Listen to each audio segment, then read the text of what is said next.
करने के लिए वहाँ भेजते तो हैं, पढ़ाई की संदेह बच्चे अच्छा करते हैं, लेकिन संस्कारों में कहीं पीछे रह जाते हैं। वो एक दृश्य दिखाना चाहता हूँ साहब। मेरे मोहल्ले में बच्चा है, वो बहुत जिद करता है, होशियार बनता है, बातें ऐसी करता है कि हमें जैसे कुछ नहीं आता हो। मुझे अच्छा नहीं लगता।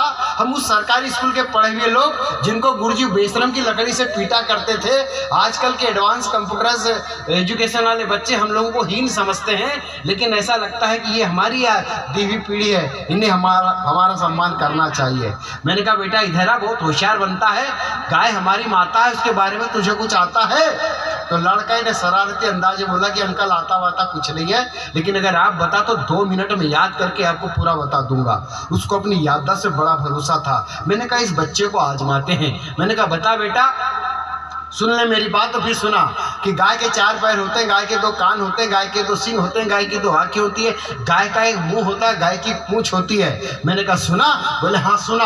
तो मैंने कहा तू मुझे सुना। लड़का मशीन की तरह शुरू हो गया कि गाय के 4 पैर होते हैं, गाय के 4 पैर होते हैं, गाय के 2 सींग होते हैं, गाय के 2 कान होते हैं, गाय का एक मुंह होता है, गाय की एक पूंछ होती है। उसके सुनाने का तरीका ऐसा था जैसे लगा मुझे वो मात दे रहा है। मैंने कहा इसको चेक करना चाहिए। मैंने कहा कुत्ते के बारे में बता। लड़का मशीन की तरह शुरू हो गया। कुत्ते के 4 पैर होते हैं, कुत्ते के 2 कान होते हैं, कुत्ते की 2 आंखें होती है, कुत्ते का एक मुंह होता है, कुत्ते की एक दुम होती है। अरे मैंने कहा वो मशीन मास्टर तो बहुत ज्यादा होशियार है। मैंने कहा इसको आजमाता हूँ, चल आदमी के बारे में बता। लड़का मशीन की तरह शुरू हो गया। आदमी के 2 पैर होते हैं, आदमी के 2 हाथ होते हैं, आदमी की 2 आंखें होती है, आदमी का एक मुंह होता है, आदमी की एक दुम होती है। अरे मैंने कहा आदमी की दुम कहाँ होती है? तो लड़का पूरे कॉन्फिडेंस के साथ बोला कि अंकल आदमी की दुम होती है, हिलाता भी है, दिखती नहीं है। बच्चे प्रैक्टिकल कहाँ तक सोचते हैं। मैंने कहा पता नहीं किसको देख लिया, हमें देख लिया या मुकेश भैया को देख लिया। सब हिलाते हैं, बस सही में नहीं दिखती है। मैंने कहा इस बच्चे को दूसरा प्रश्न पूछता हूँ। मैंने दूसरा प्रश्न पूछा, बता बेटा गाय क्या देती है? सनातन संस्कृति को जीने वाले हम लोग गाय को अपनी माता मानते हैं। एक सहज सा उत्तर जो आप सभी के दिमाग में होगा, वही उत्तर मेरे भी दिमाग में था, लेकिन लड़के ने उल्टा उत्तर दे दिया। मैंने कहा बता बेटा गाय क्या देती है? तो लड़का बोला कि अंकल गाय गोबर देती है। अरे मैंने कहा पागल बच्चे, गाय हमारी माता है, तुझे इतना भी नहीं आता है? गाय गोबर नहीं देती बेटा, गाय दूध देती है। तो उस बच्चे का प्रैक्टिकल जवाब देखना साहब। बोले नहीं अंकल, गाय तो गोबर ही देती है, दूध तो निकालना पड़ता है। अगर समझदारी का 1% भी तो तालियां बजा के मुझे बताओ कि उसका उत्तर प्रैक्टिकल कहाँ परफेक्ट था। बच्चे प्रैक्टिकल।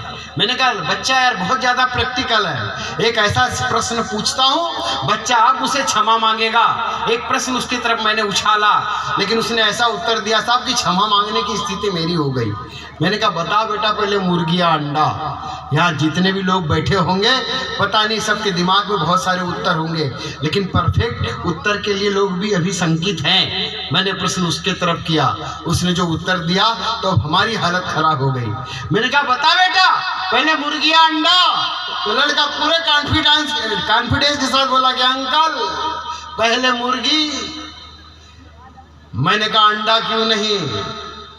बोले अंकल अगर पहले अंडा आता और धोखे से उसमें से मुर्गा निकल जाता तो जनरेशन कैसे आगे बढ़ती। बच्चे प्रैक्टिकल सोचते हैं साहब, लेकिन इस प्रैक्टिकल वाले जमाने में संस्कारों से हम कहाँ दूर होते जा रहे हैं। 4 पंक्तियां पढ़ के मैं अपना स्थान ग्रहण करता हूँ। लगे कि एक देहाती के संस्कार उन पंक्तियों में है, लगे कि कवि सम्मेलन से ऐसी बात आप तक जाना चाहिए, लगे परिवार के लोग साथ में बैठ कर सुन सकते हैं, लगे कि आप भी एक परिवार होकर इसका समर्थन करते हैं, तो अपनी तालियों की गड़गड़ाहट से मुझे विदा करना। पढ़ता हूँ मैं कि खरपतवार ज्यादा हो तो फसल खराब होने का डर है। एक देहाती का दृष्टिकोण उस खेत खलियान से उठाकर आप तक पहुंचाता हूं कि खरपतवार ज्यादा हो तो फसल खराब होने का डर है। प्यास से रहे लापरवाह तो असल खराब होने का डर है। और अपने माँ बाप को सम्मान के साथ रखना घर में दोस्तों, और बच्चों को नहीं दिए संस्कार तो नस्ल खराब होने का डर है। बच्चों को नहीं